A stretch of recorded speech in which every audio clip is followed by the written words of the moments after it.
আসসালামু আলাইকুম। আজকে কথা বলবো বাংলাদেশের সিভিলাইজেশনাল গোল বা সভ্যতার লক্ষ্যের ব্যাপারে।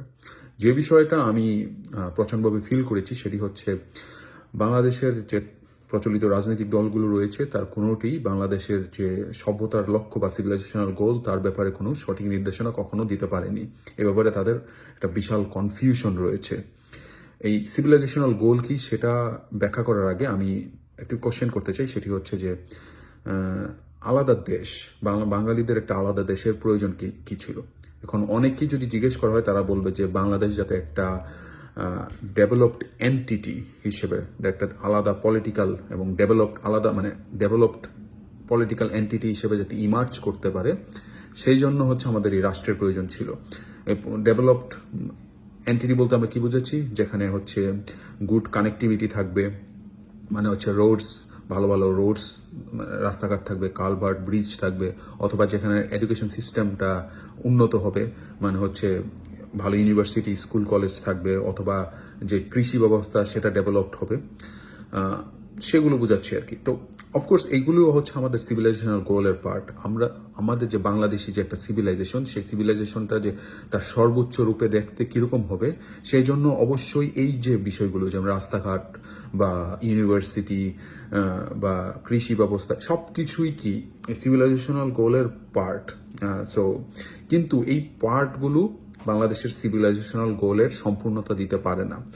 আমরা যদি আলাদা দেশ নাও হতাম, বাংলাদেশ যদি একটা আলাদা দেশ নাও হতো, ধরলাম যে আমরা যদি ইন্ডিয়ান স্টেটের অংশ হতাম, ইন্ডিয়ার অংশ হতাম, এবং এমন হতো যে ইন্ডিয়ার যারা শাসকরা ছিল তারা যদি খুব উদার হতো এবং তাদের মধ্যে যদি দুর্নীতি না থাকতো, তাহলে এই বিষয়গুলো, এই যে রোডস, রাস্তাঘাট, কালভার্ট, ব্রিজ, ইউনিভার্সিটি, উন্নত কৃষি ব্যবস্থা, নিউক্লিয়ার প্রোগ্রাম, এই সমস্ত কিছুই কিন্তু আমাদের থাকতো।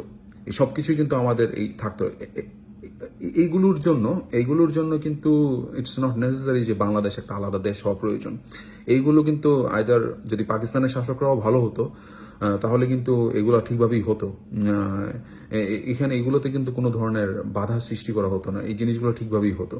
তো শুধুমাত্র রাস্তাঘাট, ইউনিভার্সিটি, উন্নত কৃষি ব্যবস্থা, এগুলো বাংলাদেশের যে একটা সিভিলাইজেশনাল যে গোল বা লক্ষ্যের, বা বাংলাদেশের সিভিলাইজেশনকে কি সম্পূর্ণতা দিতে পারে না। বাংলাদেশ যে একটা আলাদা রাষ্ট্র, সে আলাদা রাষ্ট্র হিসেবে ইমার্জ করার একটা জাস্টিফিকেশন প্রয়োজন, এবং সেই জাস্টিফিকেশন দিতে পারে বাংলাদেশের যদি একটা ইউনিক সিভিলাইজেশনাল গোল থাকে, বাংলাদেশের যদি একটা উদ্দেশ্য থাকে যে আমরা যে ডিস্টিংক্ট, আমরা যে ইন্ডিয়ার বাকি পার্টগুলো থেকে, বাকি অংশ থেকে যে আমরা ডিস্টিংক্ট, আমাদের যে ডিস্টিংক্ট সিভিলাইজেশন আছে, সেটাকে হচ্ছে আমরা বিশ্ব দরবারে রিপ্রেজেন্ট করতে চাই, এবং এই জন্যই হচ্ছে আমাদের একটা আলাদা রাষ্ট্র প্রয়োজন। তো এই ক্ষেত্রে আমি যদি ইউনিক সিভিলাইজেশন বলতে কি বোঝাই, ইউনিক সিভিলাইজেশনাল বলতে বুঝি যে পৃথিবীর বুকে, ইউরোপের বাদে এশিয়ার মধ্যে যদি আমি বলি যে সিভিলাইজেশন ইউনিক হিসেবে যেটা নিজেকে ভালোভাবে প্রতিষ্ঠা করতে পেরেছে, স্পেশালি যে একটা রোল মডেল, যে সিভিলাইজেশনের রোল মডেল হতে পারে আমাদের জন্য, সেটা হচ্ছে জাপান কিন্তু মডার্ন একটি দেশ, প্লাস কিন্তু তার কিছু ইউনিক বিষয় রয়েছে, তার ইউনিক কিছু এস্থেটিক রয়েছে, আর্ট রয়েছে, কালচার রয়েছে, ফোকলোর রয়েছে, এবং সে কিন্তু সেগুলোকে বিশ্ব দরবারে প্রেজেন্ট করে বিভিন্ন কালচারাল প্রোডাক্টের মাধ্যমে। এর মধ্যে অ্যানিমে রয়েছে বা জাপানিজ ডিস্টিংক্ট আর্ট ফর্ম রয়েছে, সেগুলোর মাধ্যমে কিন্তু তারা হচ্ছে সারা পৃথিবীর কাছে, বা জাপানিজ যে এস্থেটিক্স, সেটা কিন্তু তারা সফলভাবে বিশ্বের কাছে রিপ্রেজেন্ট করতে সক্ষম হয়েছে। তো এই যে একটা ইউনিক সিভিলাইজেশন তৈরি করা, আমার কাছে মনে হয় যে বাংলাদেশ কেন একটা আলাদা দেশ হবে, সেই আলাদা দেশ হওয়ার জন্য যে একটা জাস্টিফিকেশন, সেই জাস্টিফিকেশনটা দিতে পারে বাংলাদেশের যদি একটা সিভিলাইজেশনাল গোল থাকবে, যেটা হবে ইউনিক, যেটা হবে কিছুটা different from rest of the Indian subcontinent. তাহলে আমরা জাস্টিফাই করতে পারবো যে কেন আমাদের আলাদা দেশ প্রয়োজন। বর্তমান এই যে আমাদের যে হলো, জুলাই বিপ্লব হলো, এর যে অন্যতম একজন সমন্বয়ক মাহফুজ আবদুল্লাহ, উনি একটি কথা বলেছেন যে বাংলাদেশের যে সিভিলাইজেশন সেটা কীরকম হবে, তার ব্যাপারে আমাদের রূপরেখাটা কী হবে সেটা কি আমরা নির্ধারণ করেছি? এই সমস্ত শুধুমাত্র বিল্ডিং তৈরি করা আর রাস্তাঘাট তৈরি করার মাধ্যমেই আমাদের সিভিলাইজেশনাল গোল পূর্ণ হবে না। আমাদের একটা ডিস্টিংক্টনেস প্রয়োজন, একটা ইউনিক আইডেন্টিটি প্রয়োজন। এবং উনি এক্ষেত্রে একটি কথা উল্লেখ করেছেন, সেটি হচ্ছে যে এই বঙ্গবদ্বীপ, এই বদ্বীপটি কিন্তু দুইটা মহাসভ্যতার কনফ্লুয়েন্সে তৈরি। একটা হচ্ছে চৈনিক সভ্যতা চীনের, যেটা আরেকটা হচ্ছে ভারতীয় সভ্যতা। আমি যদি ইংলিশে বলি সেটা হচ্ছে যে ইন্ডিক সিভিলাইজেশন, আর একটা হচ্ছে সিনো তিবেতান সিভিলাইজেশন। তো ইন্ডিক সিভিলাইজেশনের মধ্যে রয়েছে বিশেষত বৈদিক যে কালচার সেটা, আর সিনো তিবেতান কালচারের মধ্যে তো বাংলাদেশের যারা বিভিন্ন গ্রুপ রয়েছে, চাকমা মারমা তারা আর কি, বা ওভারঅল মিয়ানমার বা আরও যে দেশগুলো রয়েছে, কম্বোডিয়া, লাওস, এই সবগুলি ছিল সিনো তিবেতান কালচারের অংশ আর কি। তো এই বঙ্গবদ্বীপ হচ্ছে দুইটা মহা কালচারের কনফ্লুয়েন্স আর কি, যে মিলন মেলা সেখানে অবস্থিত। একটা হচ্ছে ইন্ডিক, যেটা হচ্ছে মোস্টলি বৈদিক, এবং সাথে সাথে রয়েছে ইসলামিক কালচারও এখানে ভালো ইনফিউশন হয়েছে। সেই যে কালচার, ইন্ডিক কালচার প্লাস হচ্ছে সিনো তিবেটান কালচার আর কি। তো এখন এখানে আমার অবশ্য একটি কথা রয়েছে যে বাংলাদেশ এই দুইটা সিনো তিবেতান এবং ইন্ডিক সিভিলাইজেশন, বা ইন্ডিক যে সিনো তিবেতান সিভিলাইজেশন এবং ইন্ডিক সিভিলাইজেশন, এই দুইটার মানে সিনথেসাইজ ভালোভাবে করতে পারবে কিনা। আমার মতে একটু সমস্যা এখানে রয়েছে, সেটা হচ্ছে যে বাংলাদেশ সেটা ভালোভাবে সিনথেসাইজ করতে পারতো যদি আসাম যদি এর পার্ট হতো, কিন্তু আসাম বাংলাদেশের পার্ট নয়। আপনারা যদি আসামের কালচার খেয়াল করেন, ভালোভাবে আসাম নিয়ে পড়াশোনা করেন, তাহলে যেটা দেখবেন যে আসামে এই জিনিসটার ভালো সিনথেসাইজ হয়েছে। সেখানে ইন্ডিক কালচার প্লাস হচ্ছে যে সিনো টিবেটান কালচার, সেটা খুব ভালো সংমিশ্রণ হয়েছে। কারণ আসামের পপুলেশনের প্রায় অর্ধেক হচ্ছে ইন্ডিক পপুলেশন, যারা ইন্দো আর্য ভাষায় কথা বলে, আর বাকি অর্ধেক হচ্ছে বিভিন্ন ধরনের সিনো তিব্বতীয় ভাষায় কথা বলে আর কি। তো এই কারণে হচ্ছে আসামে হচ্ছে এই ভালো সিনথেসাইজটা হয়েছে। সেটা বাংলাদেশে এটা হয়নি, কারণ বাংলাদেশে হচ্ছে যে সিনো তিবেটান পপুলেশন রয়েছে তার পরিমাণ কম। কিন্তু আমাদের জেনেটিক্সে হয়তো, আমাদের জিন পুলে হয়তো এই পপুলেশনটার বড় প্রভাব থাকতে পারে, কিন্তু আমাদের ওভারঅল কালচারে এই প্রভাবটা খুব বেশি স্ট্রং না। কিন্তু তারপরও আমি বলবো যে আমাদেরকে এই নিয়ে চিন্তা করতে হবে, এবং আমাদের যে সিভিলাইজেশনাল গোলের একটা পার্ট হতে হবে যে সিনো তিব্বতীয় যে সিভিলাইজেশন রয়েছে সেটাকে আরেকটু আমাদের কাছে নিয়ে আসা আর কি। কারণ হচ্ছে আমাদের যে বর্ডারিং স্টেটগুলো রয়েছে, যেমন আসাম বা ত্রিপুরা বা নর্থ ইস্ট, ইন্ডিয়ার যে নর্থ ইস্ট বা মিয়ানমার বা সাউথ ইস্ট এশিয়ার যে বিভিন্ন দেশগুলো, সেগুলোর কিন্তু পুরোটাই হচ্ছে সিনো টিবেটান কালচার আর কি। আর হচ্ছে মানে আপনি যদি এই সমস্ত দেশে বা এই সমস্ত অঞ্চলে, আসাম বা নর্থ ইস্টে যদি আপনার একটা প্রভাব তৈরি করতে চান, তাহলে অবশ্যই আপনি এই সমস্ত দেশের ব্যাপারে বা এই সমস্ত কালচারের ব্যাপারে উদাসীন হয়ে থাকতে পারবেন না। আপনাকে অবশ্যই এই সমস্ত কালচারের ব্যাপারে গভীর নলেজ দরকার। এবং এই দেশের এই সমস্ত অঞ্চলের মানুষদের সাথে বাংলাদেশের মানুষদের যদি একটা পিপুল টু পিপুল কানেকশন তৈরি করতে চান, তাহলে অবশ্যই বাংলাদেশের মানুষকে এগিয়ে এসে এই সমস্ত দেশের এই সমস্ত অঞ্চলের মানুষদের কালচার সম্পর্কে জানতে হবে। সো এই জন্য আমি বলবো যে বাংলাদেশের পরবর্তী যে আমরা যে সিভিলাইজেশনটার কথা চিন্তা করতেছি, বাংলাদেশ যে একটা আলাদা দেশ হবে, একটা ইউনিক সিভিলাইজেশন হবে, সেই ইউনিক সিভিলাইজেশনে বাংলাদেশের যে ইন্ডিক যে পাস্ট, বাংলাদেশের যে ইন্ডিক যে কালচার, বাংলাদেশের যে গ্রেটার ইন্দো আর্য কালচারের যে একটা অংশ বা সিভিলাইজেশনের যে অংশ, সেটাকে মানে আত্মীকরণ করে সেটাকে নিয়ে সাথে সাথে বাংলাদেশ যে সিনো টিবেটান কালচারের বর্ডার অবস্থিত, সেই জিনিসটাকে গুরুত্ব দিয়ে সেখানকার কিছু কালচারকে বাংলাদেশের সিভিলাইজেশনের অংশ করতে হবে। এবং এই যে মানে কালচারাল আমি বলবো সিভিলাইজেশনাল গোল, এটা অর্জনের জন্য আরেকটা জিনিস যেটা করতে হবে সেটা হচ্ছে যে সোল সার্চিং করতে হবে। বর্তমান বাংলাদেশের যে সিভিলাইজেশন, সেই সিভিলাইজেশন কি বা কালচার, সেগুলো কি মোস্টলি যে বাঙালি যে রেনেসা, মানে যেটা হচ্ছে গাল ভরা একটা নাম, সেই 200 বছর আগের, বা কলকাতা দাদাবাবুরা যে একটা প্রেসক্রিপশন দিয়ে দিয়েছে যে ইউরোপিয়ানদের নকল করে সো এই যে বাঙালি যে রেনেসা, সেটাই হচ্ছে আমাদের বর্তমান যে সভ্যতাকে রিপ্রেজেন্ট করে আর কি। কিন্তু এর ফলে যেটা হয়েছে যে বাংলাদেশের যে ইন্ডিজিনাস বিভিন্ন কালচার, ইন্ডিজিনাস যে বিভিন্ন সিভিলাইজেশনাল যে আইডেন্টিক্যাল মার্কস, সেগুলো আমরা হারিয়ে ফেলেছি।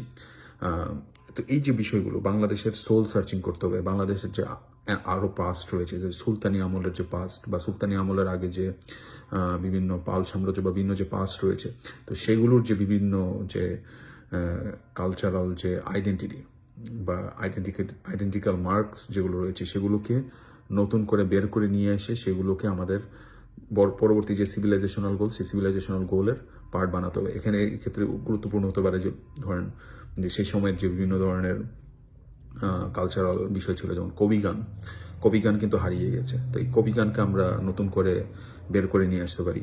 বা পুঁথি সাহিত্য কিন্তু বাংলাদেশের বর্তমান কালচারে কিন্তু এতটা গুরুত্বপূর্ণ না। সেই পুঁথি সাহিত্যকে আমরা নতুন করে ইনভিগোরেট করতে পারি। অথবা আর্কিটেকচার বলতে যদি মনে করেন বাংলাদেশের যে সুলতানি আমলের যে আর্কিটেকচার, সেই সুলতানি আমলের আর্কিটেকচারকে আমরা নতুনভাবে প্যাট্রোনাইজ করতে পারি। যে ভবিষ্যতে যে বাংলাদেশের যে বিভিন্ন আর্কিটেকচারাল বিগ প্রজেক্টগুলো নেওয়া হবে, সেখানে যাতে এই সুলতানি আমলের যে কাজগুলো বা সুলতানি আমলের আগে যে পাল সাম্রাজ্যের সময় যে আর্কিটেকচারাল যে ইয়েগুলো ছিল, কাজগুলো ছিল, সেই আর্কিটেকচারাল মানে যে ল্যান্ডমার্কগুলো, সেগুলোর কিছু আইডেন্টিক্যাল উপাদান যেন ভবিষ্যতের বাংলাদেশের যে বিভিন্ন ধরনের আর্কিটেকচারাল প্রজেক্ট তাতে করা হয় আর কি, ইন্টিগ্রেট করা হয়, সেই বিষয়টা আমরা খেয়াল রাখতে পারি আর কি। এবং আরও মানে আরেকটা যদি বিষয় বলতে চাই যে বাংলাদেশ যেমন ধর্মীয় ক্ষেত্রে কি বাংলাদেশ জাস্ট নতুন করে করবে কিনা, মানে বাংলাদেশের যেমন একটা বিষয় যে সে হচ্ছে দেওবন্দের সাথে প্রচণ্ডভাবে কানেক্টেড। তো বাংলাদেশ কি আলাদা রিলিজিয়াস ইনস্টিটিউশন তৈরি করবে কিনা, যেটা হচ্ছে দেওবন্ধ হতে স্বাধীন হবে। তো এটা কমপ্লিটলি হচ্ছে এই যে নর্থ ইস্টার্ন যে এরিয়া আছে, সেই এরিয়ার মানুষদের যে আশা আকাঙ্ক্ষা সেটা ভালোভাবে বুঝবে এবং হচ্ছে এইভাবেই হচ্ছে নিজেদের কাজকর্মকে সাজাবে। সেটা করবে কিনা সেটা হচ্ছে গুরুত্বপূর্ণ বিষয়। এবং আরেকটা বিষয় হচ্ছে যে বাংলাদেশের যে সিভিলাইজেশন, বাংলাদেশের ভবিষ্যতের যে সিভিলাইজেশন হবে, সেটা কি আশেপাশের যে নর্থ ইস্ট, সেই নর্থ ইস্টের মানুষদেরকে কি কোনোভাবে প্রভাবিত করবে কিনা, এবং তাদের কালচার ডেভেলপমেন্টে বা তাদের বিভিন্ন যে কনসেপ্ট ম্যানুফ্যাকচার, সেখানে কি কোনো ধরনের কাজ করবে কিনা, সেটা হচ্ছে গুরুত্বপূর্ণ বিষয়। যেমন বাংলাদেশে কিন্তু অনেক পপুলেশন রয়েছে বিভিন্ন জাতি, যেমন গারোরা রয়েছে। তো গারোরা কিন্তু আসামের যে বোদোদের সাথে কিন্তু রিলেটেড। আপনি এখন যদি এমন করতে পারেন যে বাংলাদেশের কিছু গারো কালচারাল আইকন তৈরি করতে পারেন এবং তাদেরকে যদি ভালো স্পেস দেন, তাহলে তারা কিন্তু এই ইন্টারনেটের যুগে কিন্তু ইন্ডিয়ার যে বদোদের মানে কালচারে কিন্তু প্রভাব রাখতে পারবে। এবং বাংলাদেশের ব্যাপারে কিন্তু একটা ফেভারেবল চিন্তা তারা হয়তো তাদের মনে তৈরি করতে কিন্তু বাংলাদেশের যে গারোরা রয়েছে তারা কিন্তু হেল্প করতে পারে। আপনি যদি গারোদের কালচারকে যদি প্যাট্রোনাইজ করেন, এবং তাদের মাধ্যমে কিন্তু আপনি ভারতের বদোদেরকে কিন্তু কিছুটা হলেও কন্ট্রোল করতে পারবেন, স্পেশালি বাংলাদেশের ব্যাপারে মতামত তৈরিতে। বা আপনি মনে করেন বাংলাদেশের যে দুই প্রকার মণিপুরি রয়েছে, একটা হচ্ছে বিষ্ণুপ্রিয়া মণিপুরি আর একটা হচ্ছে মেইতেই। তো মেইতেইরা কিন্তু ইন্ডিয়ান স্টেট অফ মণিপুর, যেটা সেখানে কিন্তু মেজরিটি পপুলেশন। তো আপনি মেইতেইদের মাধ্যমে, বাংলাদেশের মেইতেইদের মাধ্যমে কিন্তু তাদের কালচারকে প্যাট্রোনাইজ করার মাধ্যমে কিন্তু আপনি ইন্ডিয়ার যে মণিপুরিরা রয়েছে তাদেরকে কিন্তু কিছুটা হলেও তাদের যে বাংলাদেশের ব্যাপারে যে পারসেপশন, সেটাতে কিন্তু বাংলাদেশের ব্যাপারে একটা ফেভারেবল পারসেপশন তৈরি করার জন্য কিন্তু তাদেরকে ইনফ্লুয়েন্স করতে পারেন। এছাড়াও রয়েছে ত্রিপুরী বা বিশেষত রাখাইন, মায়ানমারের যে রাখাইন স্টেট, এটা সবচেয়ে গুরুত্বপূর্ণ। এখানে যদি আপনি বাংলাদেশের ব্যাপারে যদি একটি ফেভারেবল মতামত তৈরি করতে চান, সেক্ষেত্রে আমার যেটা মনে হয় যে আপনি যেটা করতে পারেন যে বাংলাদেশের যে রাখাইন পপুলেশন রয়েছে বা মারমা যারা রয়েছে, তাদের মাধ্যমে কিন্তু বিভিন্ন কালচারাল প্রোডাক্ট তৈরি করতে পারেন, এবং তাদের কালচারকে প্যাট্রোনাইজ করার মাধ্যমে আপনি যেটা করতে পারেন যে মায়ানমারের যে রাখাইন স্টেট, সেই রাখাইন স্টেটের মানুষদেরও কিন্তু আপনি প্রভাবিত করতে পারেন। সো বাংলাদেশের যে ভবিষ্যৎ যে সিভিলাইজেশনাল গোল হবে, সো সেই সিভিলাইজেশনাল গোল আমার মতে শুধুমাত্র যে ইন্ডিক কালচার বাংলাদেশের, সেটা হচ্ছে বৈদিক এবং ইসলামের মিশ্রণে যে কালচারটা তৈরি হয়েছে, শুধুমাত্র ইন্ডিক কালচারকে প্যাট্রোনাইজ করার মাধ্যমেই না, এছাড়াও যে সিনো তিবেতান কালচার, অ্যাজ আমাদের মোস্ট অফ দ্য বর্ডারিং স্টেটগুলো সবগুলো হচ্ছে সিনো তিবেতীয় কালচার এখানে মোর মানে ইনফ্লুয়েন্সিয়াল। তো সিনো তিবেতান কালচারও আমাদের সিভিলাইজেশনের মধ্যে অন্তর্ভুক্ত করতে হবে, যাতে আমাদের আশেপাশের যে বিভিন্ন স্টেট রয়েছে সেখানে যাতে আমরা কি করতে পারি, বিভিন্ন কনসেন্ট ম্যানুফ্যাকচারে বা তাদেরকে প্রভাবিত করতে, যাতে আমরা তাদেরকে প্রভাবিত করতে যাতে আমরা মোর সক্ষম হই, সেই ব্যাপারে আর কি আমাদের চিন্তা করতে হবে। কারণ আমরা যদি তাদের কালচার নিয়ে পড়াশোনা করি গভীরভাবে এবং তাদের কালচারকে যদি প্যাট্রোনাইজ করি, এবং কালচার বলতে তো বিভিন্ন জিনিস রয়েছে, তাদের গান রয়েছে, তাদের লিটারেচার রয়েছে, তাদের খাবার রয়েছে, এই সমস্ত বিষয়কে যদি আমরা প্যাট্রোনাইজ করি, তাহলে যেটা হবে যে আমাদের একটা পাওয়ার থাকবে, যে পাওয়ারের মাধ্যমে আমরা হচ্ছে আমাদের যে আশেপাশে যে সিনো তিবেতান কালচারগুলো রয়েছে, সিনো তিবেতান সিভিলাইজেশনগুলো রয়েছে, সেগুলোতে আমরা বাংলাদেশের ব্যাপারে একটা ফেভারেবল পজিশন তৈরি করতে পারবো, যেটা হবে যে বাংলাদেশকে তারা জানবে যে এমন একটা সিভিলাইজেশন যেটা হচ্ছে mix of Indic and Sino Tibetan civilization. তো এভাবে হচ্ছে কি আমরা হচ্ছে আমাদের আশেপাশের যে সিনো তিবেতান স্টেটগুলো রয়েছে সেখানে আমরা ফেভারেবল একটা পজিশন তৈরি করতে পারবো বাংলাদেশের ব্যাপারে। সো এই কারণে আমি মনে করি যে বাংলাদেশের ভবিষ্যৎ যে রূপটা হবে সেই রূপটা শুধুমাত্র ইন্ডিক না হওয়াই বেটার। বাংলাদেশের ভবিষ্যৎ যে রূপটা হবে সেটাতে ইন্ডিক তো প্রাইমারিলি আমাদের ইন্ডিক কালচারই থাকবে, কিন্তু এর সাথেও বিভিন্ন যে সাইনো তিবেতান এলিমেন্ট রয়েছে সেগুলোকে ইন্টিগ্রেট করতে হবে আমাদের আর্কিটেকচারে অথবা আর্টে অথবা আমাদের লিটারেচারে, এমনভাবে ইন্টিগ্রেট করতে হবে সিনো তিবেতান কালচারাল এলিমেন্টগুলো, যাতে আমরা হচ্ছে ব্রডার যে সিনো তিবেতান স্ফিয়ার রয়েছে তাদের মানুষদের ব্যাপারে যাতে ভালো আমরা জ্ঞান হয়, এবং পিপুল টু পিপুল যাতে কানেকশন তৈরি হয়, এবং ওভারঅল বাংলাদেশ যাতে সিনো তিবেতান স্ফিয়ারে যাতে কিছুটা হলেও প্রভাব রাখতে পারে, যাতে তাদের এই অঞ্চলগুলোতে যাতে বাংলাদেশিদের ব্যাপারে বাঙালিদের ব্যাপারে যাতে একটা ফেভারেবল আইডিয়া হয়, তারা যাতে অ্যান্টাগোনাইজড না হয়। তো এই জন্য আমি মনে করি যে বাংলাদেশের যে ভবিষ্যতের যে সিভিলাইজেশনটা সেটা ইউনিক করতে হবে, এবং ইউনিক এভাবেই হবে আমরা যদি as a bordering state between বা confluence between Indic culture and Sino Tibetan culture, আমরা যদি বর্ডারিং স্টেট হওয়ার ফলে আমরা যদি নিজেদের কালচারকে এমনভাবে সাজাতে পারি যেটা আসলেই রিপ্রেজেন্ট করবে বোথ কালচারের মিশ্রণকে, যদি করতে পারি তাহলে বোথ কালচার আমরা হচ্ছে ইন্ডিয়ার যে ইন্ডিক কালচার সেটাকেও প্লাস হচ্ছে যে সিনো তিবেতান কালচার, বোথ কালচারই হচ্ছে আমরা প্রভাব রাখতে পারবো, এবং বোথ কালচারই আমরা কি করতে পারবো যে আমাদের ফেভারেবল একটা কি পারসেপশন তৈরি করতে পারবো জনমানুষে, যার ফলে কী হবে যে বাংলাদেশের যে সিকিউরিটি গোল সেই সিকিউরিটি গোলটা আরও স্ট্রং হবে, যেটা সাউথ কোরিয়া করার চেষ্টা করছে আর কি তাদের কালচারাল প্রোডাক্টের মাধ্যমে। তো সেম কাজটা হয়তো আমরাও করতে পারি আর কি। তো এই বলে আর কি শেষ করছি। ধন্যবাদ। আসসালামু আলাইকুম।